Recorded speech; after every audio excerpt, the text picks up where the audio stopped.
Assalamualaikum warahmatullahi wabarakatuh. Selamat pagi semuanya. Semangat? Kabarnya baik? Oke, baik. Saya sangat senang bisa bersama teman-teman, Bapak Ibu semua yang ada di sini di Basic Income Training 2025. Terima kasih telah meluangkan waktu untuk hadir dalam acara yang penuh inspirasi. Hari ini adalah kesempatan besar bagi kita semua untuk berbagi ilmu, kemudian membangun pemahaman dan bekerja bersama untuk membangun masa depan ekonomi yang lebih adil dan inklusif. Oke, sebelum kita memulai, izinkan saya untuk menyapa dan mengucapkan terima kasih kepada para tokoh yang sudah ada di depan ini. Kami sangat berterima kasih karena telah meluangkan waktu untuk hadir dan mendukung kegiatan pelatihan ini.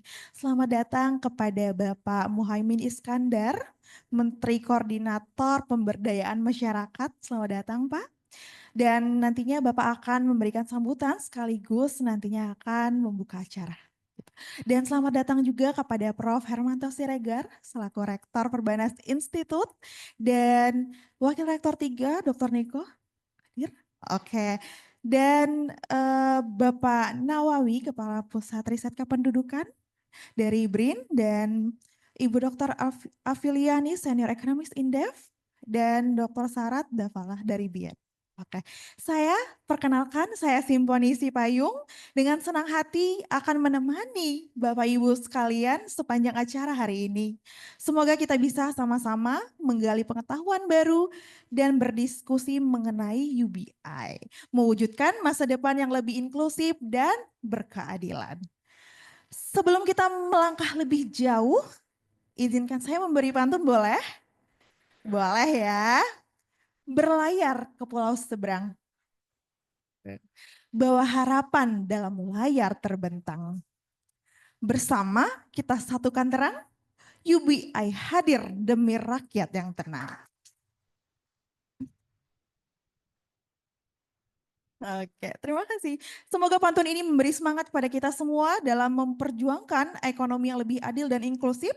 Mari kita buka acara ini dengan penuh energi yang positif dan semangat untuk saling berbagi informasi. Tanpa berlama-lama, dan kami sangat berbahagia sebenarnya mendengarkan sambutan dari Bapak Muhaimin Iskandar selaku Menteri Koordinator Pemberdayaan Masyarakat yang akan memberikan sambutan sekaligus membuka acara ini secara resmi. Kepada Bapak Muhaimin Iskandar kami persilahkan untuk memberikan sambutan dan membuka acara hari ini. Silahkan Pak.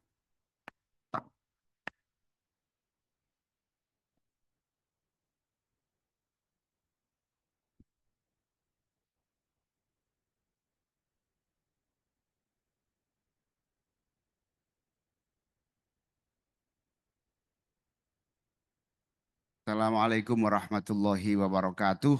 Waalaikumsalam Selamat warahmatullahi wabarakatuh. pagi dan salam sejahtera untuk kita semua. Yang saya hormati Pak Rektor Perbanas Institut, Profesor Dr. Insinyur Hermanto Siregar, beserta seluruh jajaran Perbanas Institut yang saya hormati. Yang saya hormati Ibu Afiliani, lama sekali nggak ketemu dari jarak jauh terus. Yang saya hormati Pak Mr. Sarat Davala, thank you for your coming in Indonesia. Tadi malam datang ke kantor PKB dia.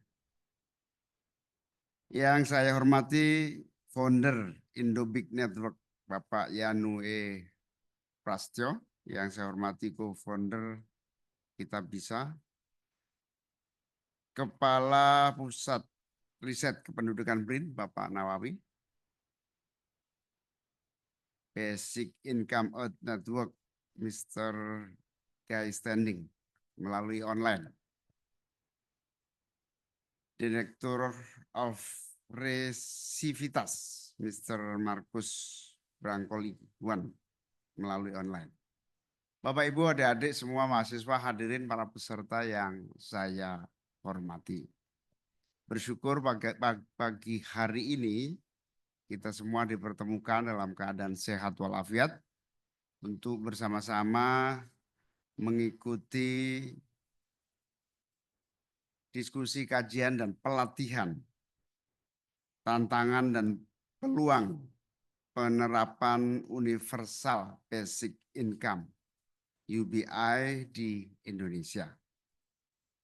Tentu di tengah situasi ekonomi yang berkembang, berubah dramatis dan penuh ketidakpastian, sebagai sebuah bangsa yang terus membangun dan terus memperbaiki ekonomi nasional kita, sangatlah tepat kita membuka cara pandang, cara kerja, dan pola hubungan ekonomi baru yang menjadi bagian dari upaya kita mencari jalan keluar terbaik.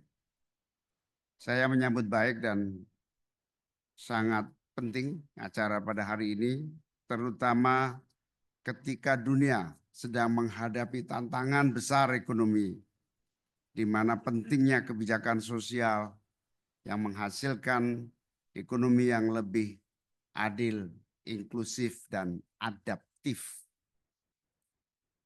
Pada dasarnya kita telah diberi pelajaran penting saat COVID-19, di mana rapuhnya infrastruktur ekonomi global, rapuhnya infrastruktur sosial dan kesehatan kita. Pembelajaran itu sebenarnya memberikan kesempatan kita untuk melakukan restart sistem dari tata kelola kehidupan pembangunan nasional kita. Krisis pandemi yang bisa kita atasi hendaknya menjadi pelajaran bagi kita semua untuk membangun cara kerja baru. Akan tetapi momentum itu hilang dan kita kembali mengulang berbagai kesulitan-kesulitan baru, business as usual, dan cara-cara kerja yang tidak inovatif. Di tengah tantangan perkembangan teknologi, terutama teknologi informasi, kita juga mengalami berbagai adaptasi yang sangat rumit. Alhamdulillah kita bisa memulai dengan berbagai upaya adaptasi yang cukup tepat, meskipun kita juga harus terus memperbaiki dan mencoba mencari jalan-jalan baru bagi solusi inovatif pembangunan bangsa kita. Keadaan ini terus-menerus menuntut kita semua untuk tumbuh dan berkembang dengan mencari solusi inovatif bagi perlindungan warganya. Saya tidak mengerti betul tentang universal basic income secara mendetil. Tapi setidaknya secara umum saya mengerti bahwa cara pandang baru ini, di mana universal basic income, kebijakan progresif untuk pemberian tunjangan tunai secara rutin tanpa syarat kepada seluruh rakyat adalah bagian dari bantalan sosial yang memiliki kebutuhan kita untuk dilaksanakan. Barangkali beberapa kebijakan kita juga masih terus menggunakan bantalan sosial, bantuan langsung tunai, dan pemberian basic income kepada masyarakat kita terus menjadi solusi kita.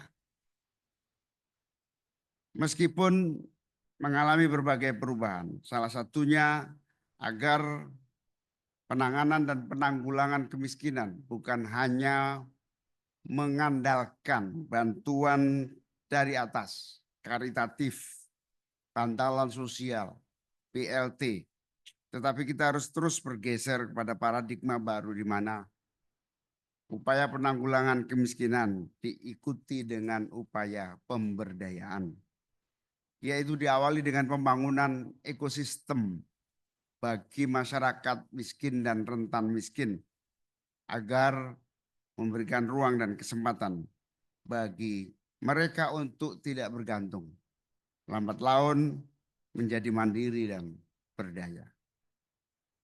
Ide tentang UBI sangat menarik dan relevan di tengah pemerintah juga terus memperbaiki cara kerja, pembangunan nasional kita agar kita benar-benar siap menghadapi tantangan. Tantangan fiskal, infrastruktur data, hingga kesiapan kelembagaan juga menjadi salah satu kemampuan yang akan menjadi ukuran keberhasilan kita membangun bangsa kita. Oleh karena itu, kita harus terus berpikir untuk maju dan menerima masukan dan berbagai temuan dan perbaikan. Kita justru saat ini harus terus melakukan reformasi perlindungan sosial agar sederhana, tepat sasaran, dan berbasis data. 3 bulan terakhir ini pemerintah berhasil membuat data tunggal sosial ekonomi nasional, di mana puluhan tahun kita terjebak pada data yang tidak pasti, di mana ekosektoral menjadikan pembangunan kita tidak tepat sasaran. Program-program di daerah tertinggal dan daerah terluar misalnya adalah pembelajaran yang sudah kita lalui selama ini. Tentu UBI sebagai bagian model cara kerja, cara pandang bahkan, adalah salah satu simbol kehadiran negara, bentuk solidaritas sosial, dan landasan baru bagi pola hubungan rakyat dan negara. Saya ingin menegaskan kembali bahwa kita terus belajar, kita terus berbuat, berubah, agar kebijakan-kebijakan kita benar-benar tepat sesuai dengan tujuan kita sebagai sebuah bangsa. Salah satu upaya terus pemberdayaan yang kita lakukan adalah semua, terutama masyarakat miskin dan rentan miskin, harus terus naik kelas, menjadi subjek pembangunan, menjadi bagian dari keberdayaan yang memberikan solusi pembangunan. Tentu tidak mudah. Di sisi yang lain, seluruh kelas menengah dan UMKM kita juga harus terus naik kelas dan tumbuh. Kita bisa mulai dari data tunggal sosial ekonomi, kita bisa membuat seluruh kebijakan, peran, dan keterlibatan semua pihak di dalam pembangunan sesuai dengan data yang tepat. Sehingga dengan data itu kita bisa memperbaiki pola distribusi, konsentrasi pembangunan, dan tentu saja pemerataan pembangunan. Universal basic income yang menjadi kajian kita hari ini mendorong kita semua untuk mengerti dan berkolaborasi sehingga dana-dana APBN kita, dana-dana masyarakat kita benar-benar sesuai dengan peruntukan yang tepat bagi kebutuhan membangun sebuah bangsa. Saya percaya dan kita semua harus percaya bahwa Indonesia akan terus maju dan tumbuh menjadi negara yang adil dan berkemakmuran. Kita semua akan bekerja keras bersama-sama memulai dari berbagai kajian seperti hari ini. Selamat kepada Perbanas Institute, terima kasih. Dan mari kita mulai dengan membaca basmalah. Bismillahirrahmanirrahim. Terima kasih. Assalamualaikum warahmatullahi wabarakatuh.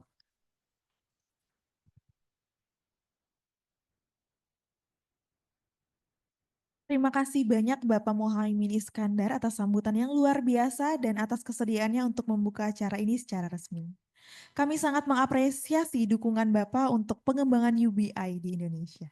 Selanjutnya kita memasuki sambutan oleh Bapak Rektor. Dan untuk Bapak Rektor Perbanas Institut, Bapak Hermanto Siregar, dipersilahkan. Silahkan Pak.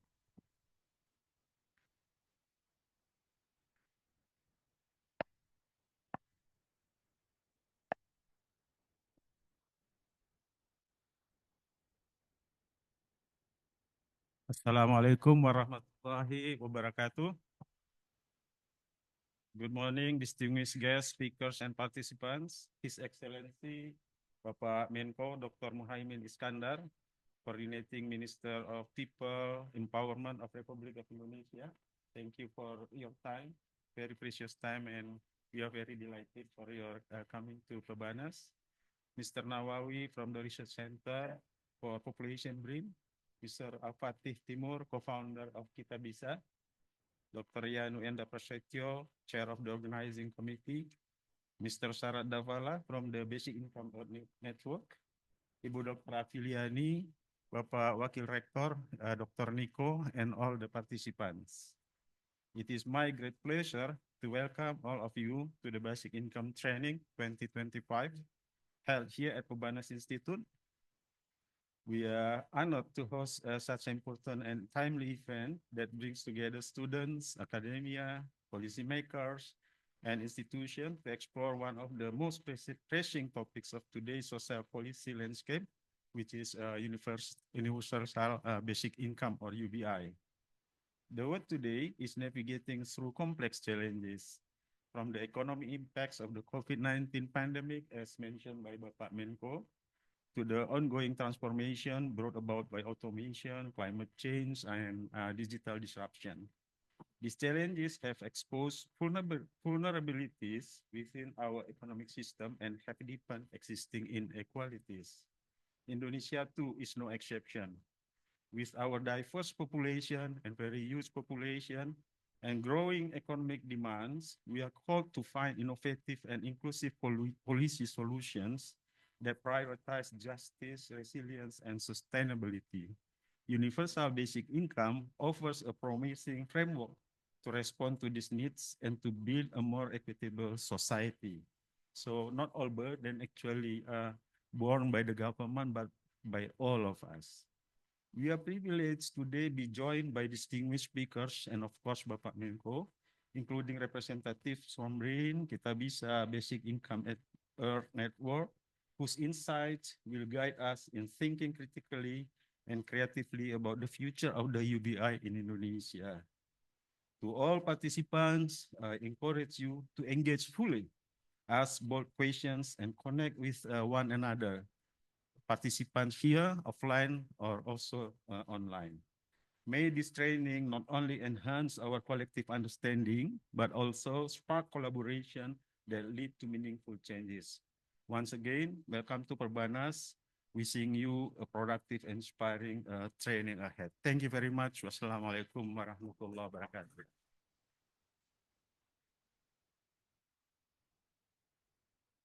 Terima kasih banyak Bapak Prof. Hermanto Siregar atas sambutannya yang begitu inspiratif dan penuh semangat ya teman-teman ya. Nah, selanjutnya akan ada sambutan dari Dr. Sarat Devala.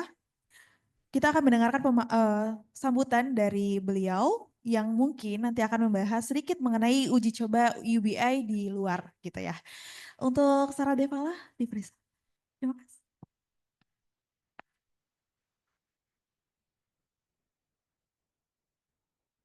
Honorable Minister and the dignitaries on the dais, and dear friends, I come from a city where half the population speaks Urdu, so I can only say Salam Alaikum. It is indeed a pleasure for me and my colleagues here, John and Aparna, who are also from Basic Income Earth Network, to bring greetings from all our members and affiliates in 45 countries. Universal basic income is a very simple idea.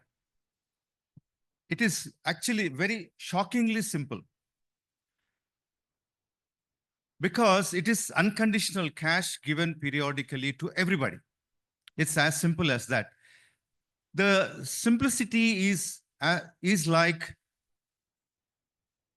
for us to survive, we need air, and that air is given to us by God unconditionally to everybody. Yeah, we don't have to pay for it, at least for now, but I don't know, in future, we may have to pay for it. Similarly, we have water, we have the sunlight. All this is given to us to survive and thrive. Similarly, the idea of universal basic income is saying, since we live in a man-made cash economy, give every individual cash a modest amount of cash, because as human beings, we not only require material to fulfill our material needs like food, clothing, and shelter, which even animals require. They also need food, clothing, and shelter. But what separates us from that is that we need dignity to survive. We need respect to survive. Now, what is happening in today's world in every country? The so-called rich countries are also not an exception to this. Even in rich countries, there is a great deal of deprivation. Imagine if you are deprived of air, you will not survive. Similarly, imagine you are deprived of dignity, self-respect. If you are denied of that, you also cannot survive. That is the uniqueness of a human being. So if you can also call it a dignity income, if you don't want to call it basic income. When we say basic income, people think it's only about food, clothing, and shelter. No. This is to ensure that the last person in this world is not deprived of dignity, not deprived of very basic essentials to survive. I will give you the technical definition of UBI, that is what BN, Basic Income Earth Network, provides. Because these days there are many people giving what the meaning of UBI in their own ways. But what we mean by a universal basic income is it is universal to everybody living in a particular land, in a given territory. It is not, it's periodic, which is every month you should get it. It is individual and not given to the entire household. It is only cash and not a voucher. And the most important thing is it is unconditional. There are no conditions that you have to satisfy in order to get a basic income. So there is a saying in Africa that if you let water flow, it goes to the last bottommost mile. Okay? So since we have intervened in our society and created private property, we have the responsibility also to let the water flow to the last mile. That is what is our mission is. That is what our appeal is.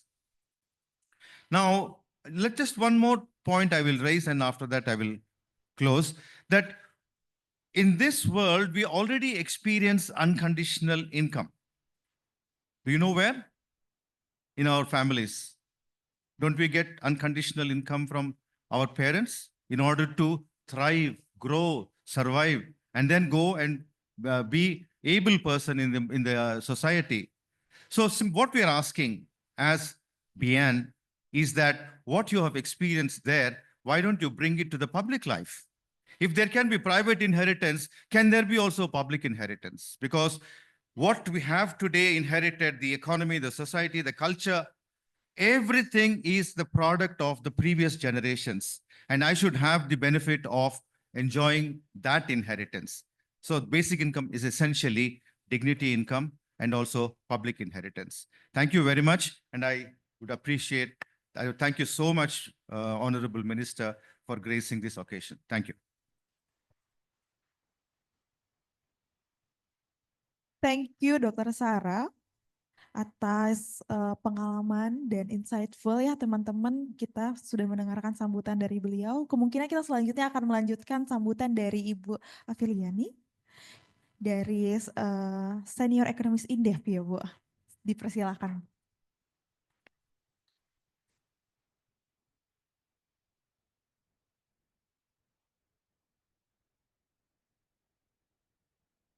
Baik, terima kasih. Selamat pagi Pak Muhaimin, Mr. Nawawi, dan Pak Hermanto, serta semua partisipan.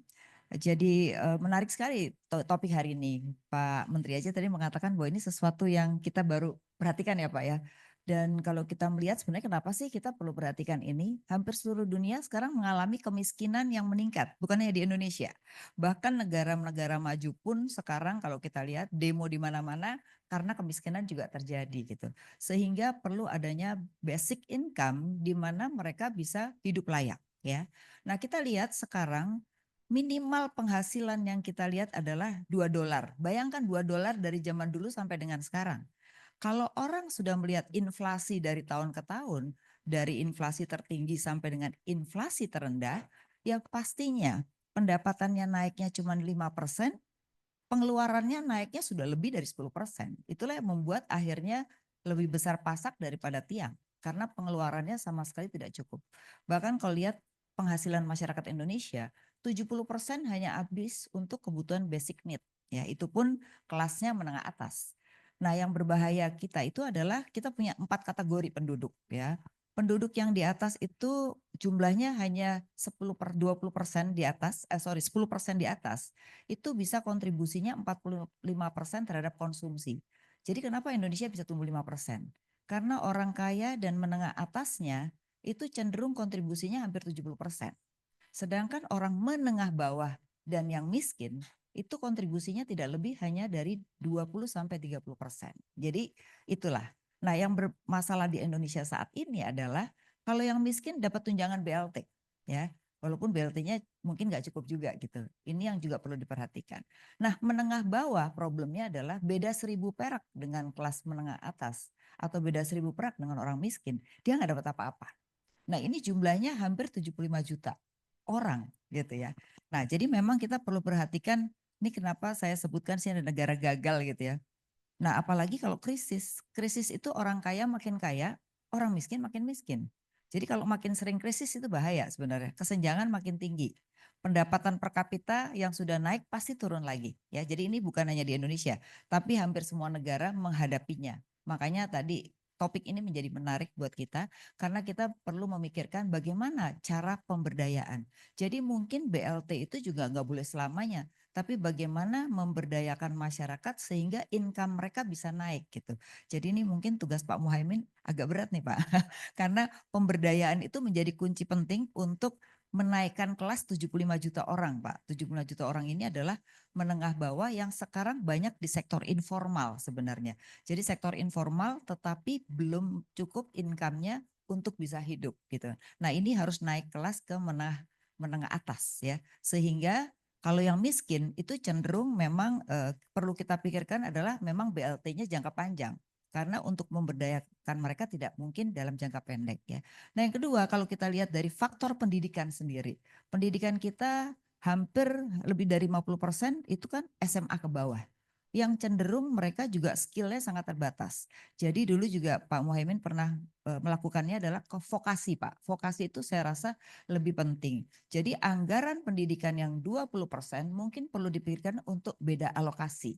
Bukan pada pendidikan tinggi, tapi juga bagaimana pendidikan vokasi itu mendapat porsi yang besar. Saat ini porsinya masih sangat kecil Pak untuk vokasi. Jadi saya rasa dua hal itu menjadi penting untuk faktor pemberdayaan masyarakat ya. Nah yang kita lupakan yang keempat adalah apa? Memberdayakan masyarakat melalui perusahaan Pak. Ini yang belum jalan kalau kita lihat. Banyak CSR itu cenderung hanya project atau CSR itu cenderung hanya sekali. Sebenarnya CSR itu bisa juga digunakan untuk pemberdayaan. Jadi kita bisa kasih tax deductible kepada pengusaha asal mereka bisa memberdayakan masyarakat yang tadi Pak, yang 75 juta orang tadi. Nah, kita belum memanfaatkan itu. Jadi masih terlalu banyak menggunakan anggaran negara. Nah, kenapa anggaran negara? Karena anggaran negara kita tuh sangat terbatas. Saat ini saja bayangkan dengan defisit 2,5%, itu saja pemerintah belum cukup untuk menyelesaikan masalah sosial yang di bawah gitu. Jadi nggak mungkin untuk pemberdayaan yang menengah bawah. Padahal yang paling berbahaya itu justru menengah bawah ini. Jadi unrest bisa terjadi kalau menengah bawah ini tidak ditangani secara baik gitu ya. Jadi kalau kita lihat ciri-ciri dari, nah ini anggaran pendidikan naik terus ya. Tapi apa hasil evaluasinya menurut saya perlu dievaluasi kembali. Karena 20% setiap tahun itu naiknya cukup besar. Kalau sekarang anggaran 2.900 triliun, berarti 20%-nya udah berapa ratus triliun ya. Jadi ini mungkin perlu dievaluasi kembali. Next, lanjut. Nah kemudian bansosnya juga naik sebenarnya, perlindungan sosialnya naik gitu ya. Tetapi apa yang terjadi? Memang kelihatannya kemiskinannya turun. Tapi sebenarnya turunnya itu tidak absolut gitu. Artinya tetap kemiskinan. Kenapa? Karena tadi pengeluarannya makin meningkat, sedangkan ukuran dari pengeluaran itu nggak berubah gitu. Sehingga kelihatannya seolah-olah jadi turun. Jadi ini juga kita harus berani untuk mendefinisikan kembali tentang berapa biaya hidup orang per hari gitu ya. Karena itu akan berpengaruh terhadap perlindungan sosial. Next. Nah, anggaran infrastruktur kita cenderung sekarang sudah stuck. Nah, biasanya ini juga cenderung mempengaruhi juga infrastruktur atau belanja pemerintah.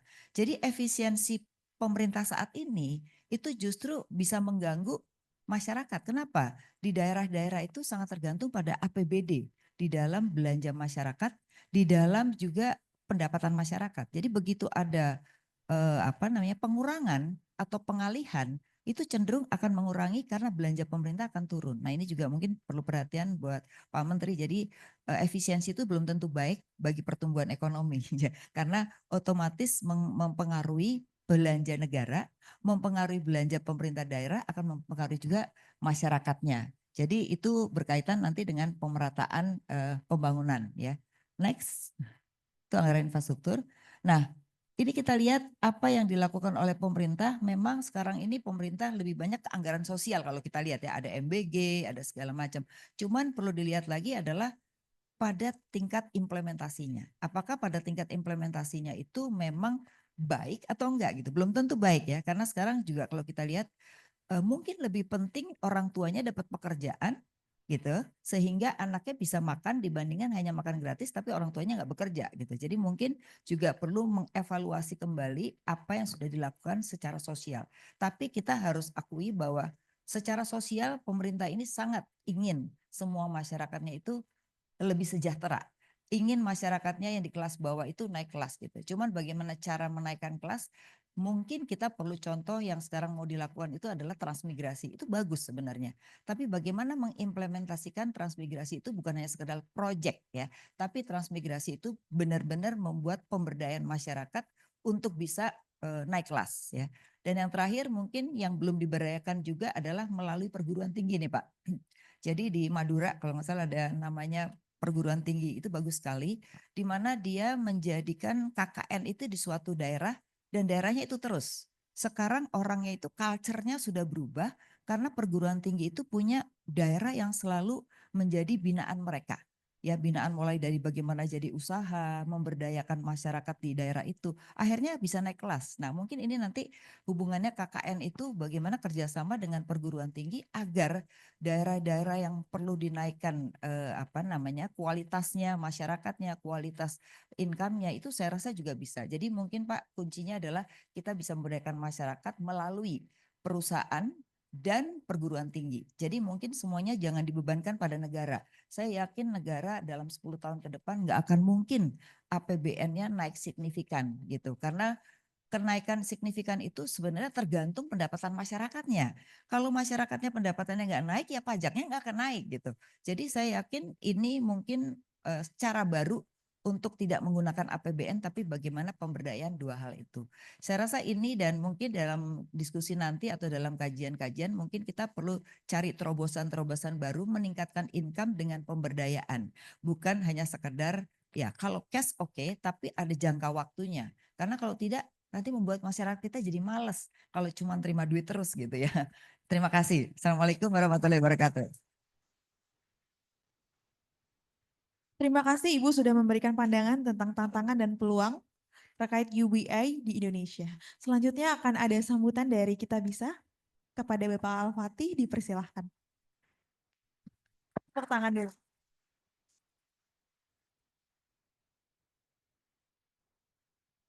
Selamat pagi teman-teman semua. Terhormat Pak Menko, Pak Rektor, Sarat, dan Bu Afiliani. Saya Al-Fatih Timur, biasa dipanggil Timi, co-founder dari Kita Bisa. Kitabisa.com adalah platform crowdfunding untuk donasi. Alhamdulillah masih survive sudah 12 tahun. Terima kasih. Setiap tahun kita mengumpulkan 800 miliar sampai 1 triliun gotong royong masyarakat untuk berbagai isu, dan dananya sumbernya dari kita semua, 10 juta donatur seluruh Indonesia, mayoritas anak muda seperti teman-teman, pakai aplikasi Dan ada yang bisa tebak aplikasi Kita Bisa paling rame jam berapa setiap harinya? Ada yang bisa tebak jam berapa? Subuh, ya jam 5 pagi aplikasi kita triple, 3 kali lipat. Habis sholat subuh, Pak Muhaimin. Tepuk tangan Ya, dulu. jadi sedikit insight aja bahwa dan this is the first in the whole world. I've been to US to talk with GoFundMe. I've been to India as well, talk to Milab. So there's a lot of crowdfunding across the world, but only in Indonesia, the crowdfunding tripled their traffic every 5 a.m. in the morning. Because after prayer, they open our app and they start donating as low as $1. So I think giving is very universal in all countries, but Indonesia specifically, we are Muslim country dan kita juga culturally very gotong royong, we help each other, we protect each other. This is a very interesting insight. So sedikit tentang Kita Bisa tadi, dan kita juga alhamdulillah diaudit oleh EY dan kita diatur oleh Kemensos melalui peraturan PUB, pengumpulan uang dan barang, dan tugas kita menjaga amanah dan kepercayaan masyarakat. Itu sedikit tentang Kita Bisa dan tentang UBI. Makasih Mas Yanuar, saya diundang. Ini topik yang sangat progresif. Saya baca ini dikit-dikit karena ada AI, ada UBI, saya bingung. Tapi mungkin saya mau kasih satu kata kunci aja, yaitu asumsi. Pelajaran kami di Kita Bisa, 50% donasi di Kita Bisa itu medis, orang sakit. Dan saya kasih satu case aja. Ketika kita galang dana orang sakit medis gitu ya. Bayangkan seorang anak sakit butuh biaya pengobatan. Kita Bisa dengan gagah bilang, ayo ini anak harus berobat. Lalu kita lihat pencairan donasinya. Ada yang untuk berobat, tapi ada yang beli motor. Kita marah dong. Apa nih kok buat beli motor? Ternyata keluarganya itu lebih prefer ngojek, Bu. Dia ngojek, dia punya passive income, jadi dia nggak tergantung dari donasi. Oh benar juga ya, dia butuhnya usaha. Terus ada keluarga lain, kalian harus berobat, tapi mereka beli AC. Oh kenapa beli AC? Ternyata rumahnya itu panas, bocor, jadi anak yang sakit itu mental health-nya terganggu. Dia pengen anaknya itu tenang, nyaman. Karena mungkin usianya juga nggak lama, udah paliatif, udah divonis sama dokter. 1 tahun, 2 tahun lagi bisa meninggal. Jadi kita mikir di kantor, kita tuh kok banyak asumsi ya. Kita berpikir solusinya A, ternyata yang dibutuhkan B. Dan siapa yang bisa memutuskan? Mungkin mereka sendiri. Masyarakat sendiri yang punya dignity, tadi disampaikan oleh Saras, dignity, confidence untuk menentukan apa yang mereka butuhkan. Dan kadang kita yang punya otoritas, kita yang punya power, kita berasumsi bahwa ini dibutuhkan oleh Anda dan Anda harus menerimanya gitu. Dan UBI sangat revolusioner karena dia memberikan hak kepada yang di bawah untuk memutuskan sendiri apa yang mereka butuhkan. Lalu orang nanya, loh emang orang miskin bisa mikir? Kan mereka nggak bisa membuat keputusan. Kan mereka tanda kutip dengan kasarnya kita bilang mereka bodoh. Mereka IQ-nya rendah. Ada satu penelitian di India, I think Sarat know better. I only watch YouTube by Roger Bretman. Poverty is not lack of character, but it's lack of cash. Jadi sederhana banget. Petani di India, sugarcane, petani tebu di India diteliti IQ-nya sebelum dan sesudah panen. Ternyata setelah panen, pas dia panen IQ-nya tinggi, setelah udah masa paceklik, udah nggak panen lagi, IQ-nya turun 40 poin. Jadi orang-orang nggak mampu, orang-orang miskin ini kita anggap bodoh, itu karena mereka nggak punya safety net, nggak punya cash untuk berpikir jangka panjang. Jadi lalu kita menghakimi mereka dengan bilang mereka nggak bisa berpikir. Padahal mungkin kita harus bikin mereka secure dulu gitu. Sehingga mereka bisa berpikir long term. Mereka bisa berpikir lebih strategis. Dan ini sangat revolusioner. Kenapa? Karena balik lagi ke dignity tadi. Mereka bisa menentukan, oh ternyata saya butuh ini, saya butuh ini, saya butuh ini. Dan saya bisa berpikir long term. Bukan scarcity mentality. Karena kalau mau makan besok aja nggak kepikiran, gimana mau mikirin hal-hal strategis lain. Tapi kalau udah di cover jadi lebih baik. Ini revolusioner lagi. Satu lagi yang menarik dari UBI, dia universal. Orang kaya, orang miskin bisa dapat. Saya juga pas ngelihat awalnya, kok orang kaya dikasih ya? Kenapa? Karena ternyata ada penelitian lagi yang bilang bahwa diteliti orang-orang nggak mampu setelah dikasih UBI, Tadinya kalau jalan itu di dirt gitu, di pinggir jalanan, mereka nggak berani di main street. Tapi setelah dikasih UBI berapa lama, mereka berani jalan di jalan. Kenapa? Karena walaupun saya nggak mampu sama yang mampu semuanya dapat. Jadi nggak ada beda-beda. Kayak kalau kata Andrew Yang di Amerika, freedom dividend. Ini dividen untuk semua manusia. Kita lahir nih, kita berhak mendapatkan certain safety net. Ini utopian sekali, revolusioner sekali. Tapi karena AI, itu kan udah terakumulasi semua pendapatan ya. Kalau kita bisa mendistribusikan itu secara radikal, semua orang bisa dapat safety net, bayangkan apa yang terjadi buat masyarakat kita. Ini masih panjang dan ini menarik sekali Perbanas bisa menggagas ini sebagai sebuah diskursus intelektual. Tapi saya yakin generasi kita bisa men-challenge ini lebih kuat gitu ya. Karena we take power from the 1%, 2%, dan kita redistribute bukan atas dasar sosialisme dan lain, tapi atas dasar hak basis safety net. Dan ini baik sekali buat security, buat mental health, buat equality, dan buat civilization gitu. Karena gimana masa depan dengan AI, dengan disparitas yang begitu tinggi, dan UBI mungkin bisa jadi salah satu solusi. Terima kasih banyak, itu saja. Assalamualaikum warahmatullahi wabarakatuh.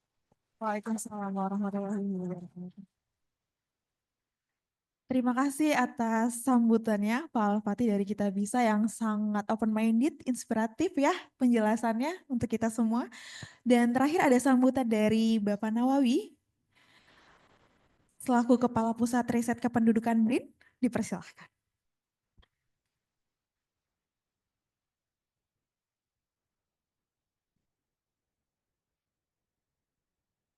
Baik, terima kasih MC. Assalamualaikum warahmatullahi wabarakatuh. Selamat pagi, salam sejahtera dan salam sehat untuk kita semuanya. Yang kami hormati Pak Muhaimin Iskandar selaku Koordinator Minister untuk Pemberdayaan Masyarakat, juga Pak Rektor, Bu Afiliani dan Sarat, dan juga Bapak Ibu sekalian, rekan-rekan semuanya, para mahasiswa.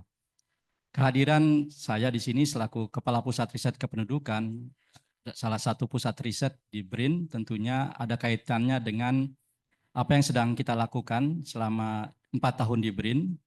Kebetulan di Pusat Riset Kependudukan BRIN ada 13 kelompok riset, di mana salah satunya adalah kelompok riset terkait dengan poverty, inequality, and social protection atau kemiskinan, ketidakadilan, dan juga pelindungan sosial, di mana Mas Yanu Endar Prasetyo adalah ketua atau koordinator dari Kalris ini. Dan juga kita ketahui Mas Yanu selain sebagai steering committee untuk kegiatan kita hari ini, beliau juga sebenarnya founder dari UBI di Indonesia, Indo Big Networks. Dan saya tahu Indo Big Network ini sudah dibentuk oleh Mas Yanu ketika beliau masih S3 di USA waktu itu ya Mas Yanu ya, dan sampai sekarang terus berlanjut. Dan kami sendiri di Pusat Riset Kependudukan sudah melakukan 2 piloting projects. Pertama di Yogyakarta, kita melakukan UBI projects selama 6 bulan kepada 25 peserta yang mendaftar dan terseleksi. Dan ternyata di Jogja terbukti mereka yang menerima UBI itu punya produktivitas yang meningkat. Jadi asumsi bahwa orang tidak mampu, orang miskin itu menerima bantuan itu ternyata tidak terjawab ketika kita melakukan proyek UBI di Jogja, di mana rata-rata penerima bantuan yang hanya 600.000 per bulan itu bisa digunakan untuk akumulasi modal yang mereka gunakan. Contohnya waktu kita ke Jogja, seorang guru musik yang tadinya cuma punya 2 biola, mengikuti program ini dia bisa punya 4 biola. Seorang tukang cukur yang hanya punya alat-alat standar, ketika menggunakan dana UBI, dia bisa membeli beberapa alat tambahan sehingga dia bisa meningkatkan produktivitasnya. Jadi konsep UBI sangat bagus sekali karena memang berupaya untuk mengangkat masyarakat kita untuk tidak tergantung dari bantuan sosial, tapi itu digunakan untuk meningkatkan produktivitas kita gitu. Di Bali sama, kita bekerja sama dengan Alam Santi. Nanti pastinya Alam Santi Direktur, Ibu Petra akan juga memberikan pengalamannya bagaimana circle UBI itu juga bisa memberdayakan masyarakat di sana begitu ya, di banjar-banjar yang ada di Bali. Jadi memang konsep-konsep dari UBI ini perlu kita pahami. Selama ini UBI masih menjadi piloting baik di Indonesia ataupun di banyak negara. Dan ini pastinya kita sebagai generasi muda terutama di sini dan mahasiswa harus tahu tentang konsep-konsep UBI ini. Karena biar bagaimanapun ke depannya ini menjadi salah satu konsep yang sangat prospektif untuk kita masukkan juga sebagai salah satu kebijakan yang ada di negara kita misalnya. Kemarin minggu lalu saya hadir di UI, di Fakultas Hukum, dan bicara tentang konteks ini, ternyata menarik juga. Perdebatan tentang UBI ini begitu ya, pro dan kontra itu tetap ada. Karena bagi sebagian orang menganggap UBI ini pasti high cost. Karena UBI ini sifatnya adalah tidak ada syarat, semua warga negara berhak untuk mendapatkan basic income gitu ya. Which is itu pastinya sangat high cost. Tapi pada sisi lain sebenarnya ini perlu dicoba, karena konsep ini juga tentunya tujuannya adalah salah satunya untuk mengurangi gap income dan juga di mana di sana ada prinsip negara hadir begitu ya. Jadi sebagai mahasiswa pastinya ini penting untuk menjadi bahan diskusi, bahan perdebatan dan lain sebagainya. Yang kedua yang ingin disampaikan kenapa Pusat Riset Kependudukan BRIN hadir, kami dalam waktu dekat akan merilis Call for Research Collaboration, di mana ini pendanaan riset yang memang di-lead oleh BRIN dan sifatnya terbuka untuk siapapun, baik itu researcher dari BRIN maupun non-BRIN, dari universitas maupun NGO dan lain sebagainya.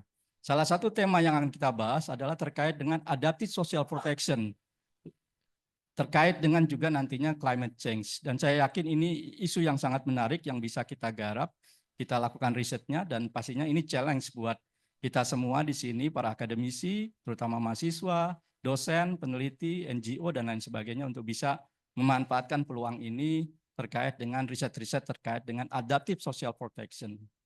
Dan yang ketiga, yang juga perlu kita ketahui, Bapak Ibu sekalian, pemerintah saat ini, terutama kalau kita bicara SJSN, Sistem Jaminan Sosial Nasional, dalam Prolegnas tahun ini, ada upaya untuk merevisi Undang-Undang SJSN. Kita ketahui SJSN ini bagian dari pelindungan sosial, di mana di sana di dalamnya ada jaminan sosial. Kita sudah menggarap 6 jaminan sosial, kesehatan, terus kemudian kematian, kecelakaan kerja, pensiun, jaminan hari tua, dan juga kehilangan pekerjaan.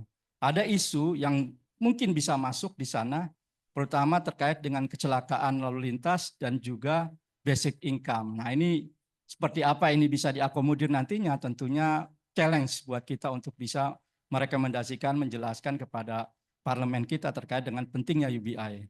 Karena kalau kita bicara perlindungan sosial, itu ada sisi jaminan sosial dan juga sisi bantuan sosial, contributory dan non-contributory. Non-contributory biasanya berasal dari bantuan sosial. Dan saat ini pemerintah juga sedang menggodok melalui Kementerian Sosial terkait dengan program-program bantuan sosial.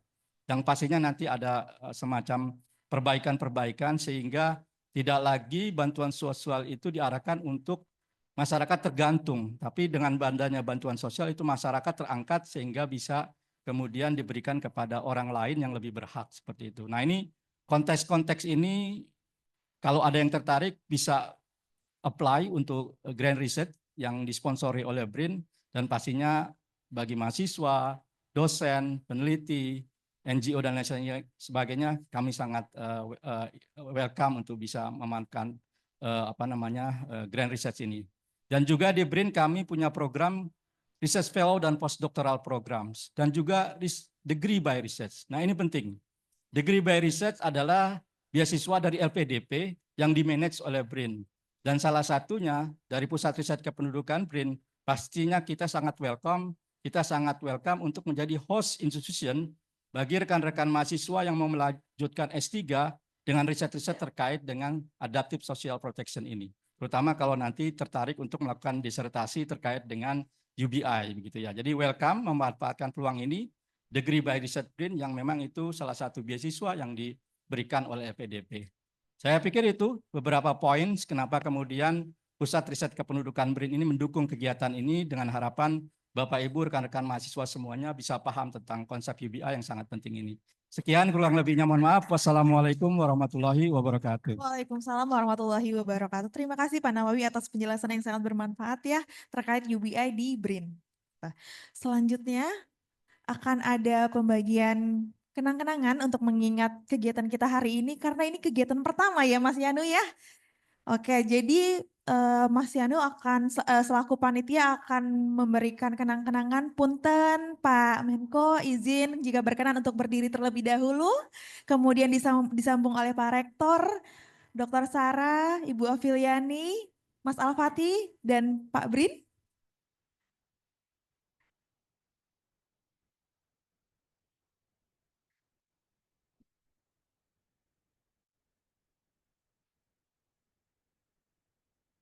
Iya, silahkan dimulai dari Pak Menko, Mas.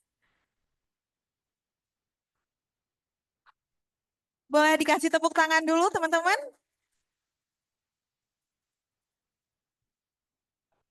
Selanjutnya untuk Pak Rektor, Mas Yanu.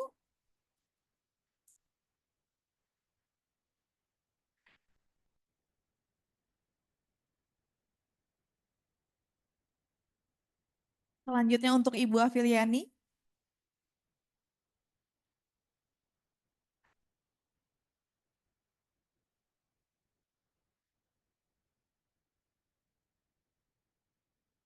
Selanjutnya Dr. Sarah.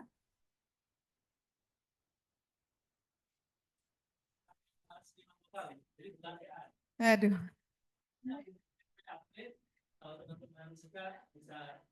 Dipesan.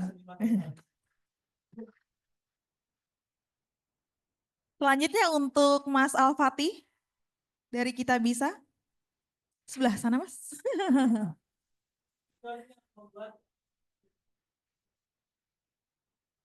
Tepuk tangannya untuk Kita Bisa.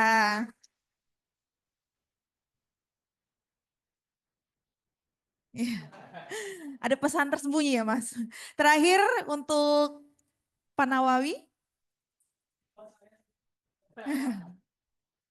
Tepuk tangan, teman-teman.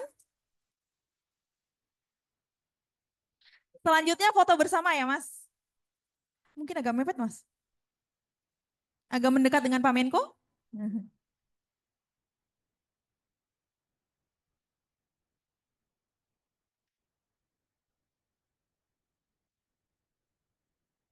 Terima kasih Bapak Ibu semua. Mohon tepuk tangannya sekali lagi teman-teman.